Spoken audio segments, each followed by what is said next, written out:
kids, comics. Silver-haired Bronze Age babe here, yakking about her comic book collection, and today talking Silver Age Superman. I'm going to show off a few more of the Superman collection. As regular viewers may recall, I spent many decades building my Superman collection and a complete run from 1959 through 1979. So I am a very typical collector who does a 20-year span around the time that he or she started reading comics as a kid.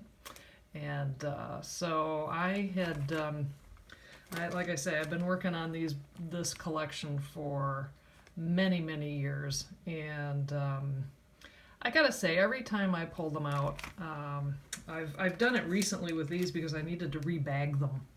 And it's just a thrill. You know, I suppose I'm not the only person who, once the books are out of the bag, as AFTA Comics so eloquently phrases it, you know, you can get lost in them. Speaking of AFTA, I want to give a shout out to Alan, because I was really inspired by his videos, and just the joy of the books that he has and why he has them, and the fact that, you know, he doesn't spend a lot of time talking about, you know, what grade his books are, and as you can tell from my collection, I don't care very much about the grade my books are either. So so cheers to you. And the other person I'd like to just mention while I'm giving little shout outs is Silver Age Dave. He probably, more than anybody on the YouTube comic book community that I have found, was really inspiring to me, and just gave me the impetus to kind of start doing these little videos. I had a Tumblr account. I still have the Tumblr, and I would post scans of all my comics, and I kept that going for about 5, 6, 7 years. But my scanner broke, and I just kind of ran out of books, and so I was, you know, I guess that's, you know, like all good things, they must come to an end. But I still, you know, I was looking around for what else can I do with this collection, just besides sit in my own fortress of solitude and read the books by myself, which is also something I really enjoy doing.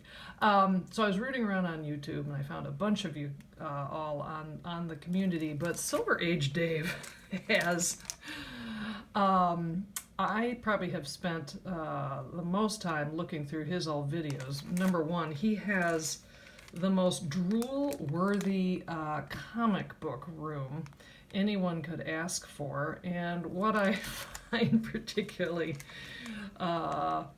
great about his videos is that, as often as not, he's in the comic book room and there's a can of Bud Light nearby. So, I mean, who's not going to want to spend some time in the comic book room under those circumstances?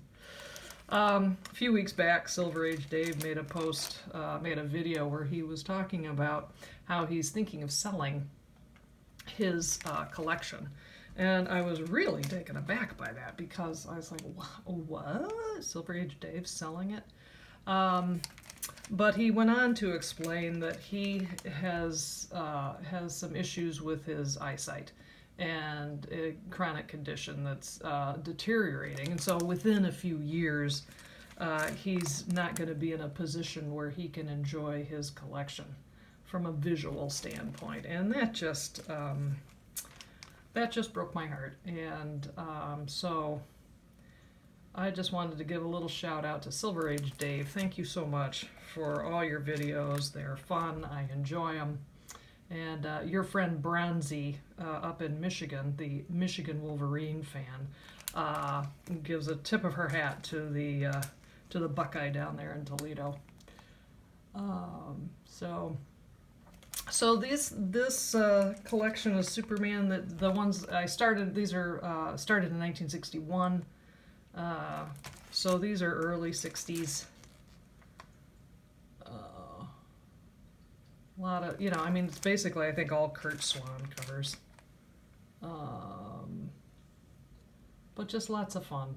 And like I say, I spent a lot of time over the years putting this collection together. I'm so glad I did.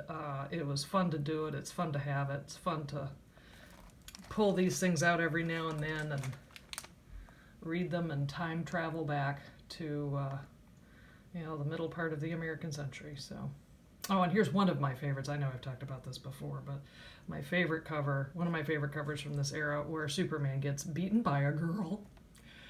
Indeed, Cal, you get beaten by a girl. Well, thanks so much for stopping by. I'll see you next time.